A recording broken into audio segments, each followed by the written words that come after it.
Absolutely. Still no sound, Z? Ladies and gentlemen, this witness has been previously sworn to testify truthfully. Ms. Anderson. Thank you, Your Honor. Now, Marie, we are going to call you by your preferred name and not provide any full name, but what I'd like you to do is just introduce yourself to the jury.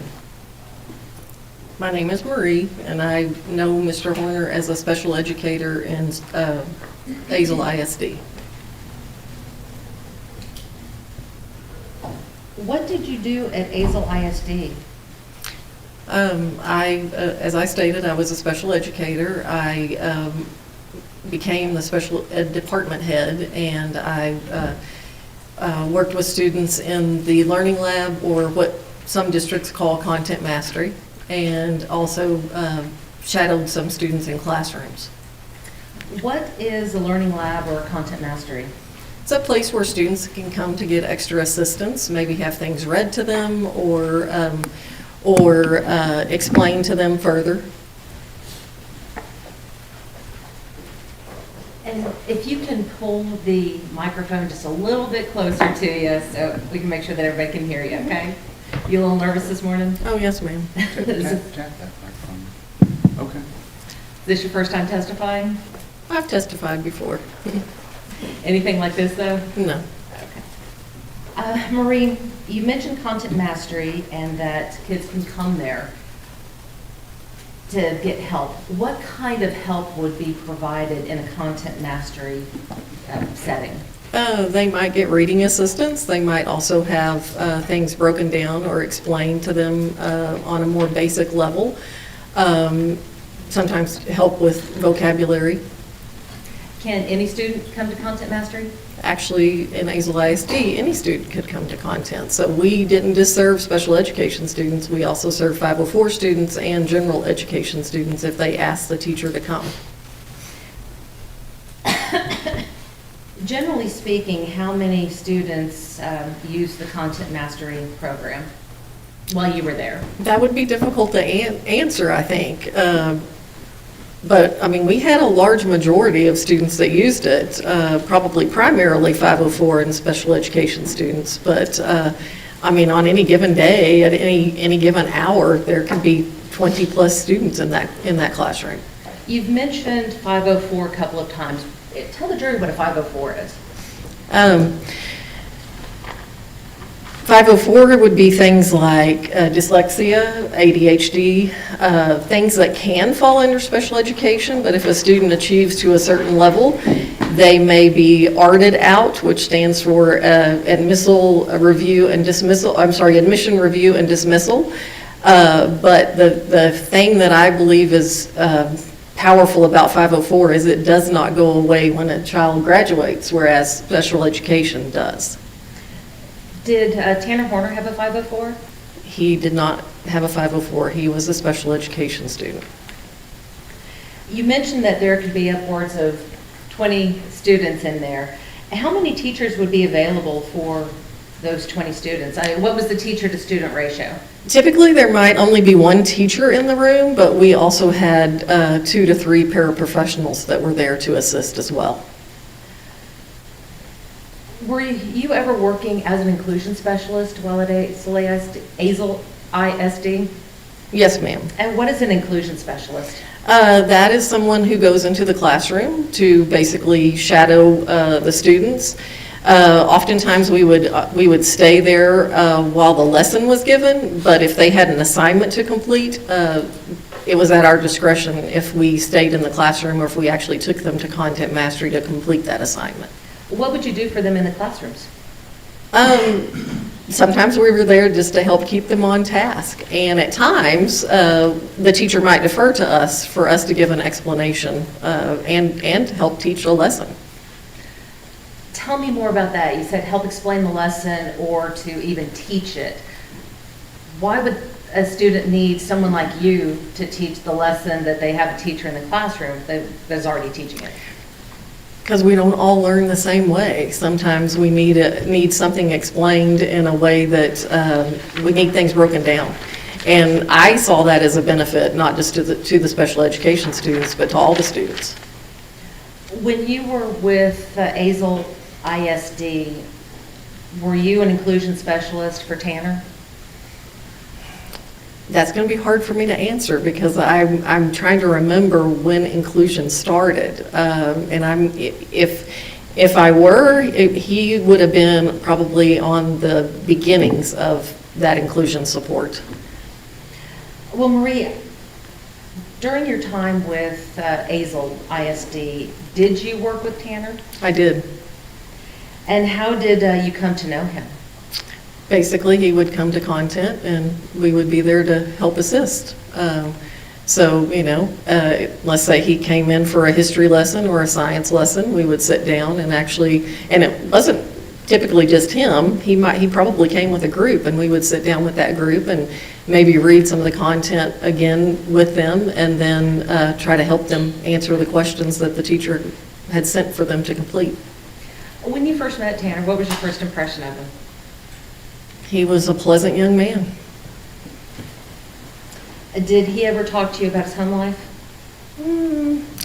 Not a lot, but also remember I said I was the special education department head, so I probably attended, I can't swear to all, but the majority of his ARD meetings. And again, that's admission review and dismissal.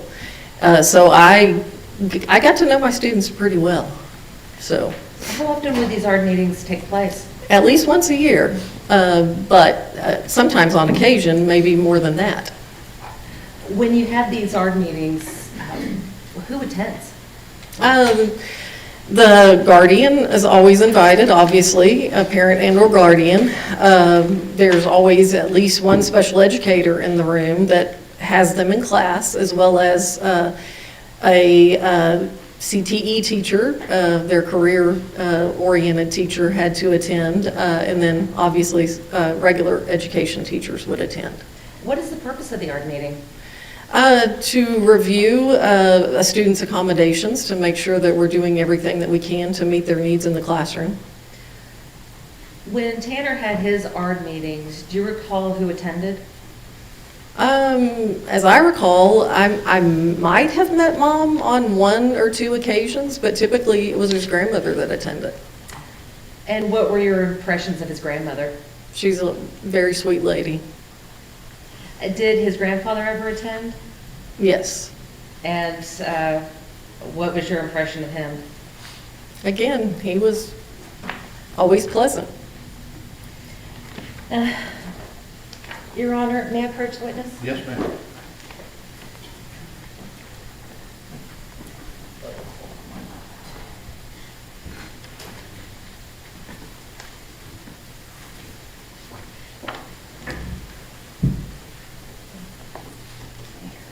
Now, Maria, I'm going to hand you what has been marked as Defendant's Exhibit number 75. We'll just take a look at this for a moment. Yes, ma'am.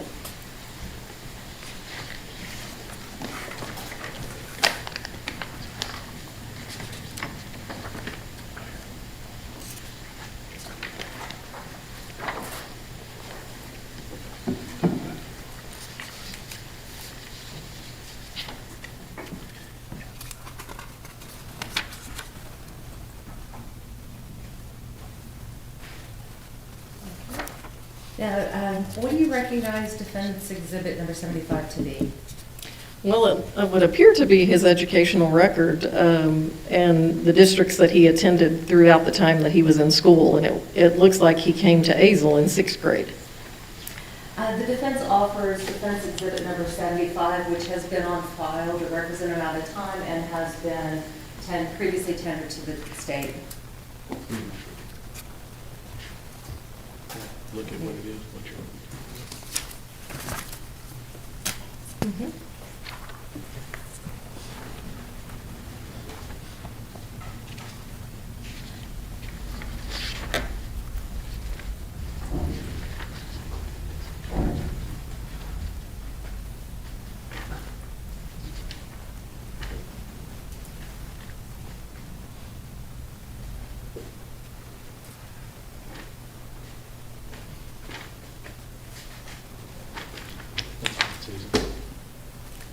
We're good, Your Honor, no objection. Okay, states, defendant 75 is admitted. Now, Marie, have you seen these records before? Yes, ma'am. And did you review them in preparation for your testimony today? Briefly, yes.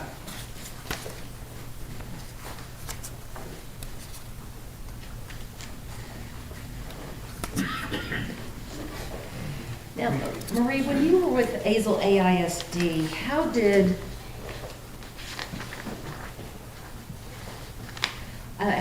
they code their special education classes?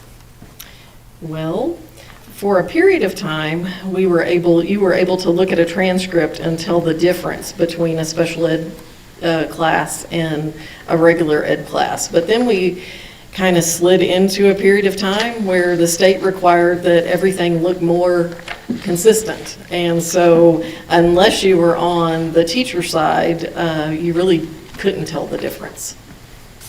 Can you tell the difference when you look at a transcript?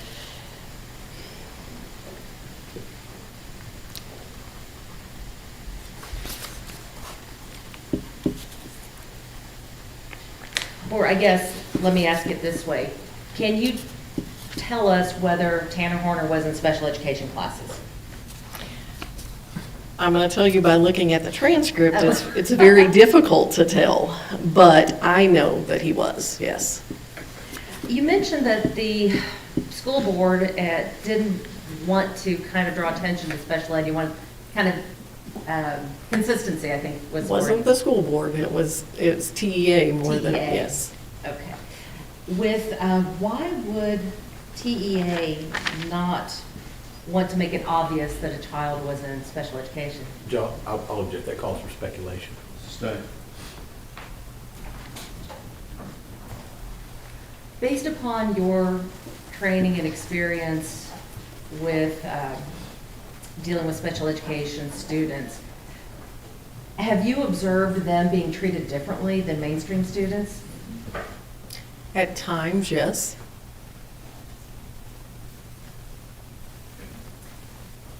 In looking at Tanner's records there, are there any categorizations which may have indicated that he needed any sort of special services?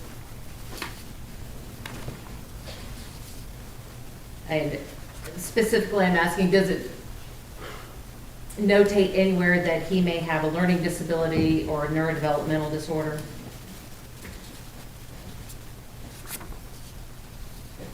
And these particular records that I have here, no ma'am. And based upon your experience with Tanner, are you aware of any learning disability that he may have? Yes, ma'am. And were you aware that, or are you aware of any neurodevelopmental diagnosis that he may have? Yes, ma'am. And what is that diagnosis? Well, I know he was a student he was classified as a student with a learning disability. I can't tell you the subject it was in, I just remember that. And I also know that he was considered on the autism spectrum. To your knowledge, did anyone, without naming names, did anyone at the school perform an evaluation to make that determination? Well, yes, ma'am. Otherwise, they couldn't be under that heading. So in order to have that heading of autism or learning disabled, the school themselves would have had to have done an evaluation? Yes, a diagnostician would have evaluated him, and probably an LSSP would have also evaluated him. So somebody just couldn't come in there and say, hey, I'm autistic, or hi, I have a learning disability, put me in these classes? No, doesn't happen that way. It has a process? Yes, yes, ma'am. And if they don't meet the criteria, would they be allowed to be in those programs? Judge, I'll object as to leading this witness. Don't lead your witness. You may answer the question. You may have to restate the question, I'm sorry. In order to be in the program, would you have to have a diagnosis? Yes.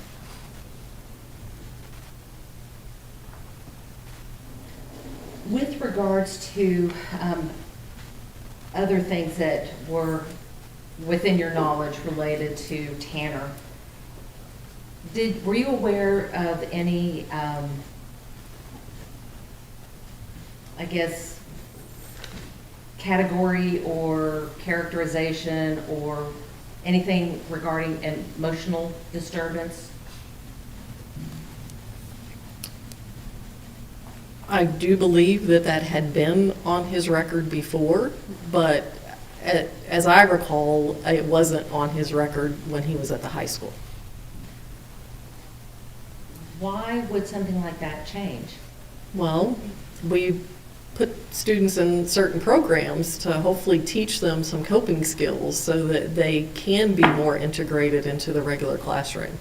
And so if they don't need to be in a certain setting, we follow least restrictive. So we allow them to, to maybe not be in a behavior classroom any longer, but to actually be in a more regular classroom. What kind of behavior would get you placed in the category of having an emotional disturbance? Oftentimes it was anger outburst and or struggling with interacting with your peers. And you said that you taught, that a student could be taught coping skills. What kind of coping skills are generally taught?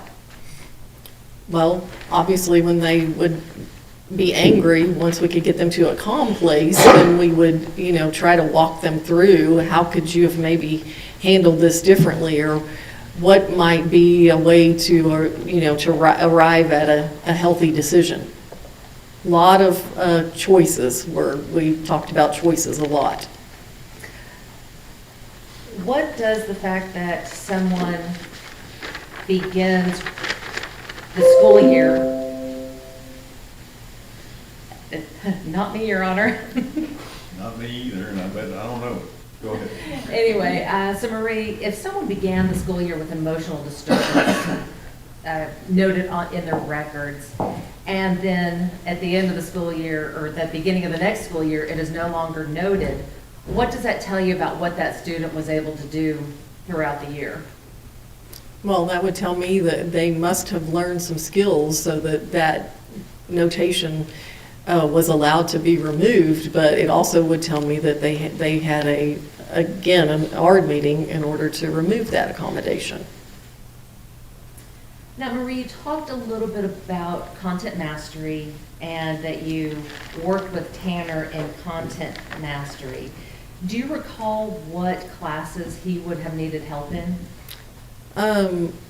I believe he primarily used the lab for science and social studies because I'm pretty sure that he was in a more special ed setting for some of his core subjects due to them being subject to statewide assessment. What do you mean statewide assessment? Well, STAR testing now, but I believe he was probably under, can't remember. He could have been under TAX instead of STAR. Why would Tanner need help with this? Why would he need those content mastery classes?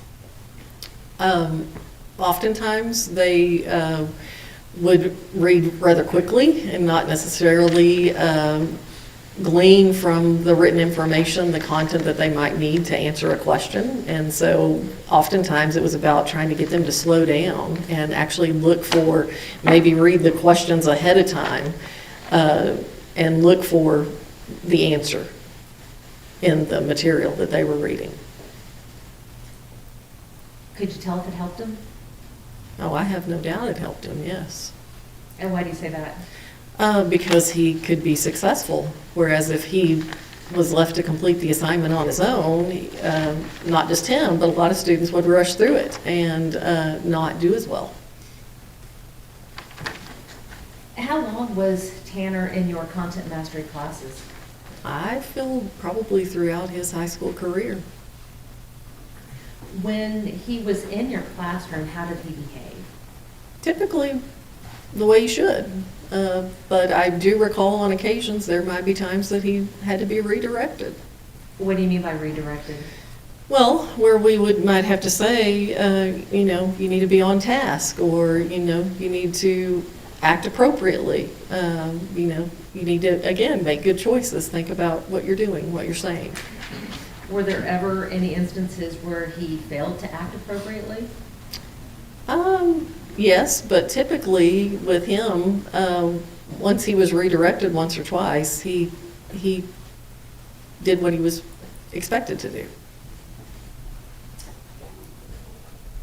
Did you find that he was easy to redirect, Usually, yes. but not always? Not always. Is that typical for a teenage boy? Well, yeah, I would say so. Now, Marie, you had the opportunity to watch Tanner throughout his 4 years of high school. I want to talk to you about his ability to reason through things. How would you describe Tanner's ability to reason through his problems or problem solve? He usually could come to a good conclusion given enough time. But I think if he felt pressured to have to make a split-second decision, he didn't always make the best choice. And that's where those redirections would come from. And if there were no redirections, what would happen? I'm not sure he would always make the best choice.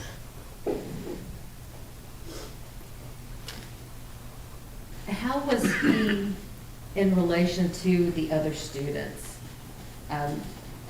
Was he able to problem solve when issues came up with the other students? Most of the time, but I think there might have been a few instances where he couldn't. I mean, I feel like, and I'm not sure if it's a part of this record or not, but I know that he did get into some trouble, at the high school.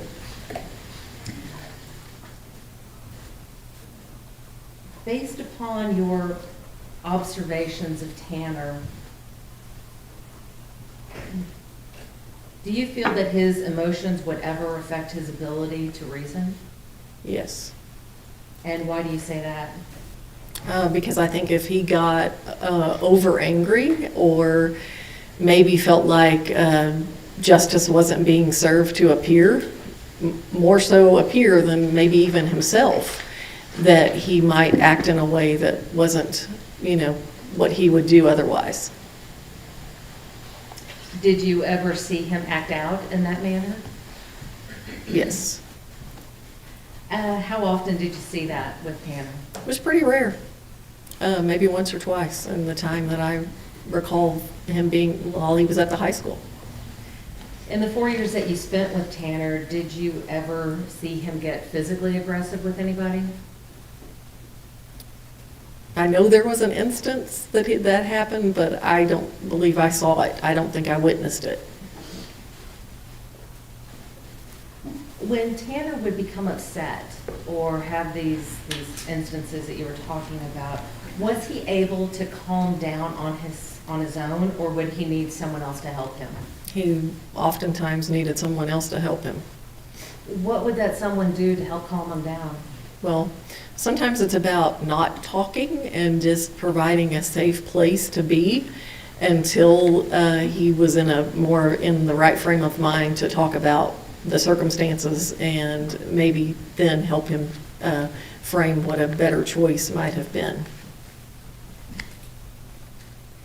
Were you ever one of the people that helped calm him down? I feel like on at least one or two occasions, yes. Now, Marie, you talked a little bit about disciplinary records and said that you felt that he had at least one incident. In looking at the records, can you tell whether or not, or how many instances there were of fighting or mutual combat? Looks like there are 2 on this record. A lot of the others are really more about, like code of conduct, which might be dress code or something like that, and not necessarily a physical altercation. I think there's only 2 fighting or mutual combat on here. Well, let's talk about the fighting and the mutual combat. Can you tell from the records what happened during those altercations? No. Can you because- tell who started it? No. What kind of policy did the school district have at that time regarding any sort of physical contact like that? Zero tolerance.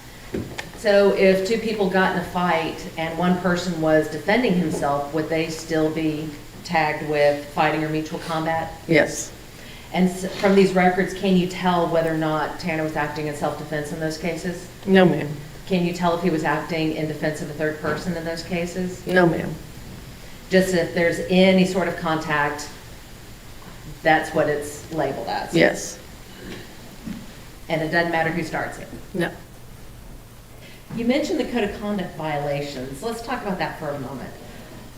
You had mentioned that Tanner had several code of conduct violations on his record. For what can a student get a code of conduct violation? Well, it could be dress code. At that time, it could have been that they came to school and needed to shave and refused to shave, and then we had to, make them shave. I can't remember if he was under our ID policy or not, but it could have simply been that he didn't have his ID on if that was required. So when we're talking about code of conduct violations, we're not talking about any sort of violence, are we? Typically not, no. That's going to be more of the fighting and mutual combat.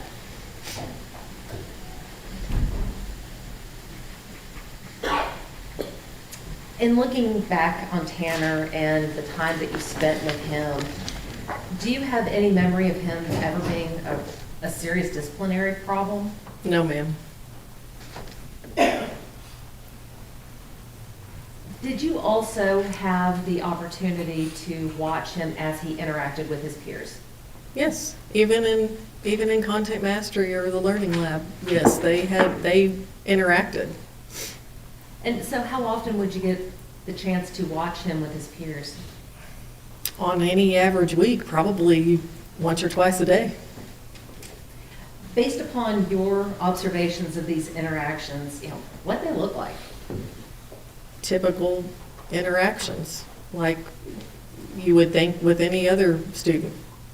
They just had conversations and, laughed and cut up. I.e. the reason why I said sometimes they had to be redirected. Was he accepted, or could you tell if he was accepted by the people in that group? Judge, I'll object as a speculation as with other people. I'll let her answer.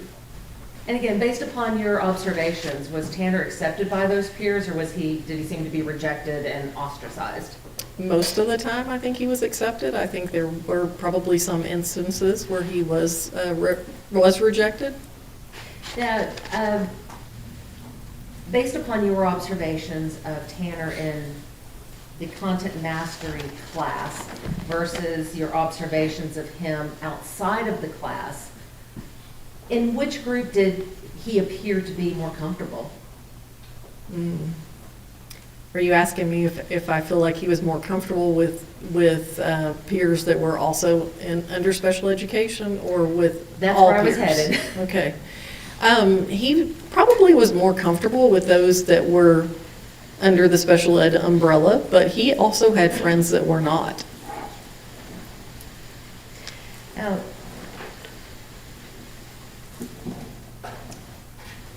did you ever see any instances where Tanner had difficulty fitting in, or he was teased, or, I hate to use the word bullied, but, kind of mistreated by other students? Well, I think there were probably times in the hallways in the mall area, the way Azle High School set up, maybe in the cafeteria, where he wasn't always treated as he should. And a lot of times we would not intervene unless it escalated to a point that we felt like we needed to, because they have to learn how to manage those relationships. You talked about Tanner being in the content mastery, and you talked about having him for 4 years. Did Tanner ultimately graduate from high school? Yes. Based upon your observations and your interventions with him, could you tell whether graduating from high school was an easy task for Tanner? I don't think it was an easy task, no. Why do you say that? Well, I mean, because, I mean, an average kid struggles, but I think a student under the special ed umbrella struggles more because it's hard for us to level the playing field and make sure that they have the accommodations that they need to be successful. When a student graduates from high school and they've been in these classes such as, you know, having an inclusion specialist or having special education programs or being able to go to content mastery, is that the sort of thing that follows them when they graduate? No, ma'am. A lot of people don't know this, but special education ends when a student graduates. And they're expected to acclimate and fit in and, you know, just move along through society without accommodations that they've had for, in his case, more than 4 years. So looking back at everything, was Tanner more able to complete his tasks when in a structured environment? Absolutely. Was he more able to be redirected while in a structured environment? Absolutely. Or was he able to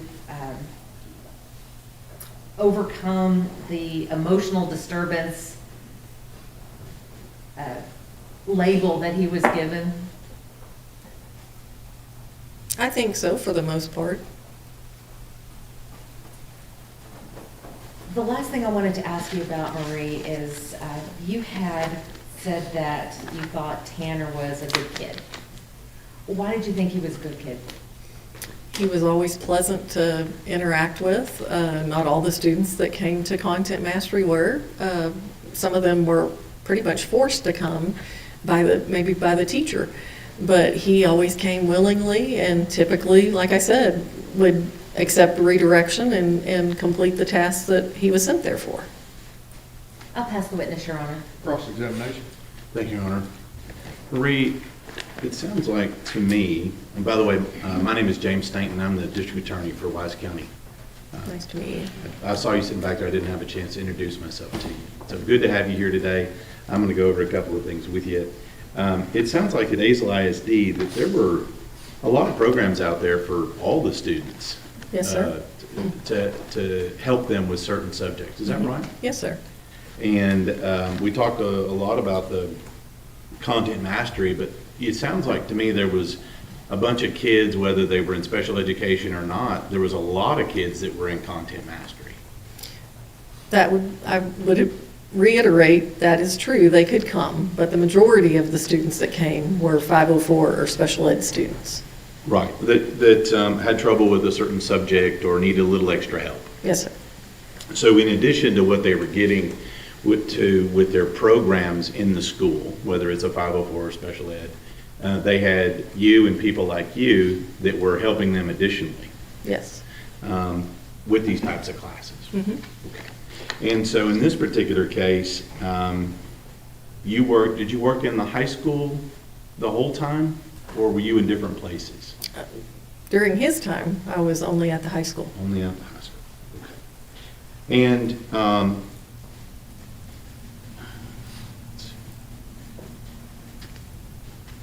now, I'm listening to your answers here. Do you feel like you have a pretty specific memory of the defendant, Mr. Horner, in this case? Yes, sir. Okay. Because it's been a couple of years. Mm-hmm. Been a few.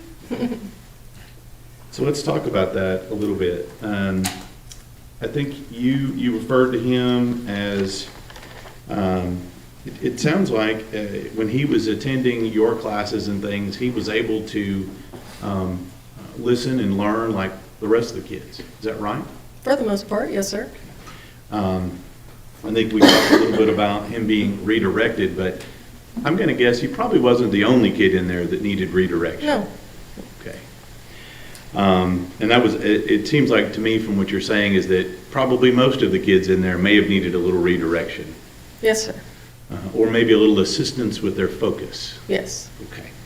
Now, when you're talking about that and he's in there, you don't have any specific instances of him having any inability to interact with the other kids in that group setting, do you? Well, I was actually thinking about that this morning and even last night. I recall at least one incident where not just myself, but one of the paraprofessionals in the room, and oftentimes, I mean, it didn't matter who the kid was. We would say, hey, look at me. Is that the right choice? Is that what you should be doing? And like I said, my colleague had to do it as well. But usually he would calm down and take the redirection and move on. All right. Now, you talked about him in the group setting, and it seemed like you had a pretty specific memory of him interacting with his peers, mostly accepted by his peers, and even I think you said he had friends in that group. Is that right? Yes. Kind of like any other kid. Yes, sir. Now,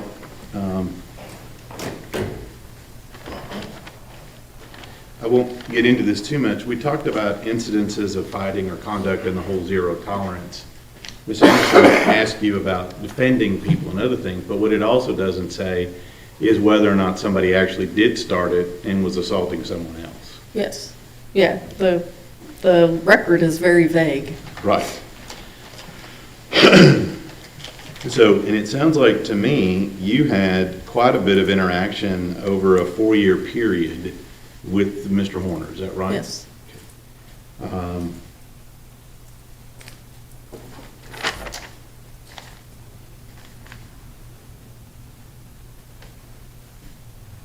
And we talked about graduating high school. You said that some kids struggle with high school regardless. Mm-hmm. Not everybody's going to be at the top of the class. No. But based on your memory and your records, Mr. Horner graduated normally with the rest of his class. Yes, sir. Now,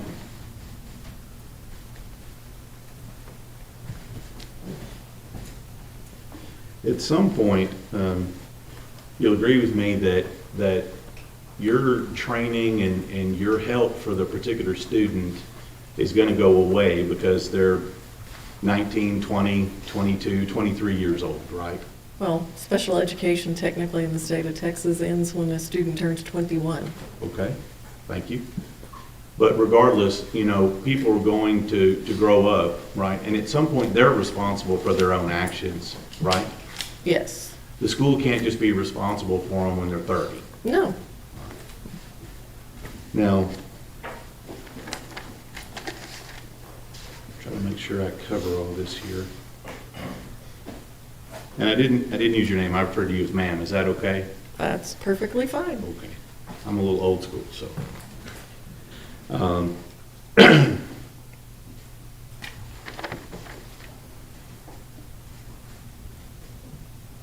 In any of these instances that you're talking about here that specifically deal with the defendant, whether it's redirection or helping them make the right decision and things like that, you talked about several of those you remembered. Is that right? Yes, sir. And you said with all of those, you were able, even through high school, to get him redirected and get him back on task, so on and so forth. Is that Yes, right? sir. Okay. You didn't note any instances in there where you were unable to do that? No, but if, again, I'm going to go back to the code of his disciplinary record, there must have been at least 2 incidences where redirection didn't work because, you know, he has a violation of fighting and mutual combat. Mm-hmm.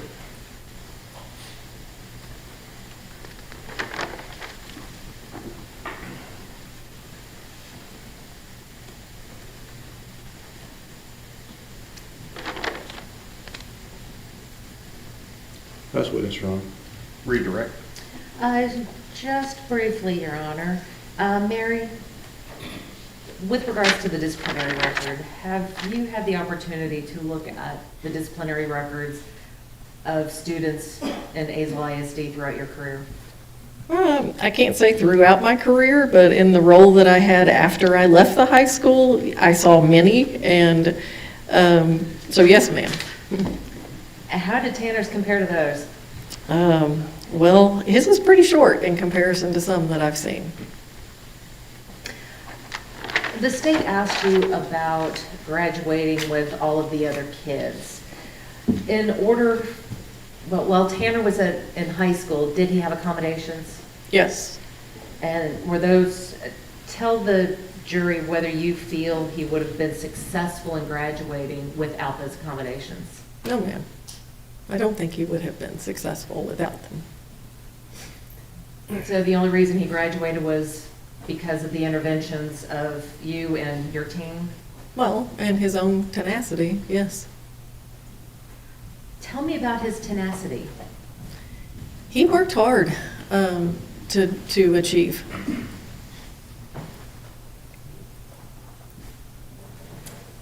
May I have a moment, Your Honor? Yes, ma'am.